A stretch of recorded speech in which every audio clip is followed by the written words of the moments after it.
जा रहे हैं, तो उसमें सेतु का कार्य कर रहा है, यानी कि अमेरिका से निकलकर वे लोग जो है वो कोस्टारिका में ठहरे हुए हैं और वहां से विमान पकड़ते हुए लोग जो है इंडिया में आ रहे हैं। एक तो कोस्टारिका में, एक पनामा में जो है होटल में भारतीयों को ठहराया जाता है। इससे अगला इंपोर्टेंट है बाफ्टा अवार्ड। बाफ्टा अवार्ड जो है ये फिल्म से संबंधित है, ब्रिटिश फिल्म अवार्ड है बाफ्टा। ये सवाल भी आता है जैसे ऑस्कर का अवार्ड आता है, आगे समझ में, ऐसे ही बाफ्टा का भी आता है पुरस्कार। ग्रैमी जो संगीत से संबंधित है उसका भी आता है। तो बाफ्टा अवार्ड जो है, इसमें एक फिल्म है कॉन्क्लेव, इसको 4 अवार्ड मिले हैं। एक तो सवाल यही आएगा किस पिक्चर को बेस्ट पिक्चर का अवार्ड मिला है, कॉन्क्लेव को, उसको ध्यान रखना इस चीज का। और भारत की कौन सी पिक्चर थी पुरस्कार में, भारत की पिक्चर थी आर्मी इमेजन एज लाइट, जो कि पायल कपाड़े द्वारा निर्देशित थी। इसको कोई पुरस्कार नहीं मिला है। जितने भी अंतरराष्ट्रीय स्तर पर कोई भी पुरस्कार होते हैं, चाहे वो साहित्य के क्षेत्र से हो, चाहे फिल्म के क्षेत्र से हो, चाहे संगीत के क्षेत्र से हो, चाहे खेल के क्षेत्र से हो, हमें उनको याद करना है किसको बेस्ट अवार्ड मिला। फिर सेकंड नंबर पे किसको याद करना है, कौन भारतीय उसमें पार्टिसिपेट कर रहा था, उसकी क्या स्थिति रही है, ये हमेशा हमेशा ध्यान रखना चाहिए। भारत में 26वां चुनाव मुख्य चुनाव आयुक्त कौन नियुक्त हुआ, ज्ञानेश कुमार सिंह, मुख्य चुनाव आयुक्त। एक अधिनियम बना 2023 में, उस अधिनियम के तहत जो है पहली नियुक्ति प्राप्त करने वाला कौन बना, ज्ञानेश कुमार सिंह। अगर सवाल पूछे जाए चुनाव आयुक्त कौन बना उसके स्थान पर, विवेक जोशी। ध्यान रखना दोनों को, मुख्य चुनाव आयुक्त ज्ञानेश कुमार, चुनाव आयुक्त विवेक जोशी। उसके बाद जो सबसे इंपोर्टेंट जो खेल रचा गया है वो रचा गया दिल्ली के अंदर। दिल्ली में अभी विधानसभा चुनाव हुए थे और विधानसभा चुनाव में 48-22 का रेस हो रहा है वहां पे, कि 48 समथिंग आई थिंक बीजेपी ने जीती। और पहली बार जो है वहां पर बीजेपी ने किसको उतारा है, महिला मुख्यमंत्री को उतारा। वैसे शीला दीक्षित भी रही है महिला मुख्यमंत्री, लेकिन इस आतिशी भी महिला मुख्यमंत्री रही, सुषमा स्वराज भी महिला मुख्यमंत्री रही है। लेकिन वर्तमान में जो बीजेपी की सरकार आई है, इसने भी रेखा सिंह को जो है वहां की मुख्यमंत्री चुना है। और उप मुख्यमंत्री किसको चुना है, प्रवेश वर्मा को। ये दोनों ही नाम याद रखना, मुख्यमंत्री रेखा गुप्ता और उप मुख्यमंत्री प्रवेश वर्मा।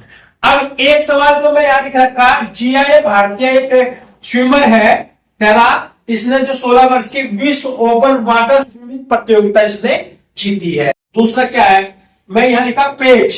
पहला सवाल यही आ जाता परीक्षा में, पेच है क्या, एक टाइगर रिजर्व है। कहां पर है, भोपाल में, मध्य प्रदेश में। यहाँ पर जो है उड़ने वाली गिलहरी की एक प्रजाति को क्या किया गया है, उसको देखा गया, कैद किया गया कैमरे में। समझ में आया, उड़ने वाली गिलहरी को। अब ये सवाल पूछा जा सकता है कि हाल ही में किस टाइगर रिजर्व में उड़ने वाली गिलहरी को देखा गया है, तो पेच का है, मध्य प्रदेश में, भोपाल में स्थित है।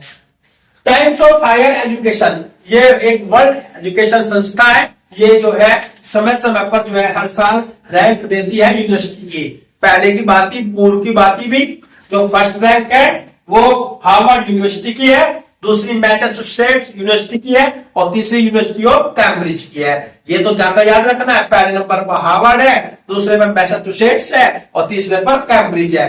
भारत के परिप्रेक्ष्य में नंबर 1 कौन है, IISc बैंगलोर जो है भारत के नंबर में नंबर 1 है। उसके बाद छोटी सी बात, अगर हम लोग अभी सेंटर की अगर परीक्षा दे रहे हैं तो उसमें हम लोग एक बात ध्यान रखेंगे कि यूपी का बजट कितने का पेश हुआ, 8,808,736, यानी कि 8,08,736 करोड़ रुपए का बजट है।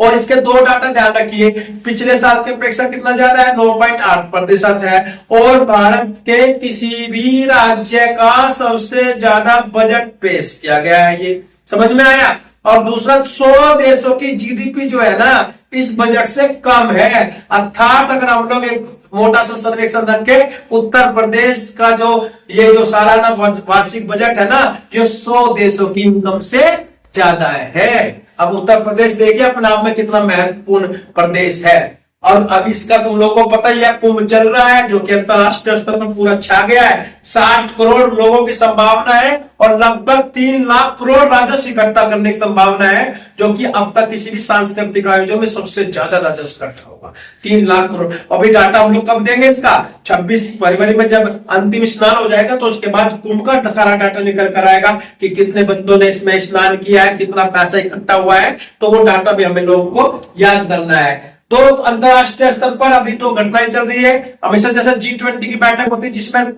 हमेशा हर देश का अपना जो सुप्रीम होता है, चाहे वो राष्ट्रपति के पद पर हो चाहे प्रधानमंत्री के पद पर, वो बैठक ले जाता है। इटली में हुई थी अभी पीछे से G20 की।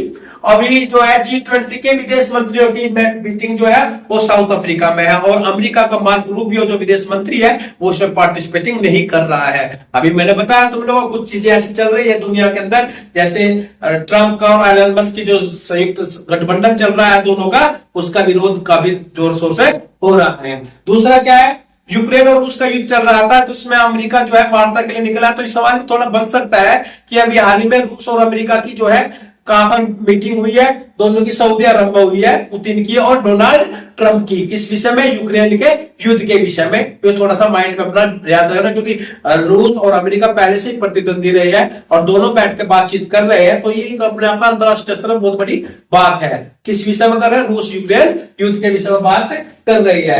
एलन मस्क जो है, इसकी जो एआई मैंने उसने बताया डीप सैक चाइना वालों की है ना, तो उसने इसे सबको धरती पर गिरा दिया था। तो इसने जो है अपना एक कंपनी ने जो है ग्रोक 5 नामक एक ऐप जो है लॉन्च किया है। ये पूछा जा सकता है, ग्रोक 5 ऐप इसने लॉन्च किया है, एआई एलन मस्क की कंपनी ने किया है।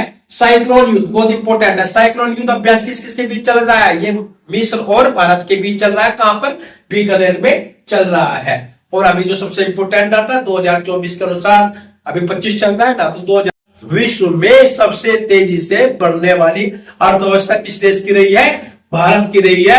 और मैंने उस दिन बताया था कुछ रेटिंग एजेंसी जो होती है जो जीडीपी को निर्धारित करती है, जिसमें विश्व बैंक है, आईएमएफ है, एसबीआई है, क्रिसिल है और मूडीज है। इनके डाटा समय समय पर आते रहते हैं कि कौन से एजेंसी हमारी जीडीपी के बारे में क्या बातें कर रही है। जैसे अभी एसबीआई ने अपनी रिपोर्ट निकाली है कि 2025 में भारत की जीडीपी कितने रहने का आसार है, 6.3, और मूडीज के अनुसार कितने रहने का आसार है, 6.4। और अभी एक डाटा पीछे से आता, अगर 2047 में इस देश को आजाद विकसित बनना है, पूर्ण विकसित देश बनना है, तो हमारी जीडीपी कम से कम 8% होनी जरूरी है। तभी हम लोग 2047 में जो है हम लोग विकसित राष्ट्र की श्रेणी में आएंगे, अगर हमारी जो है 8% जीडीपी रहे।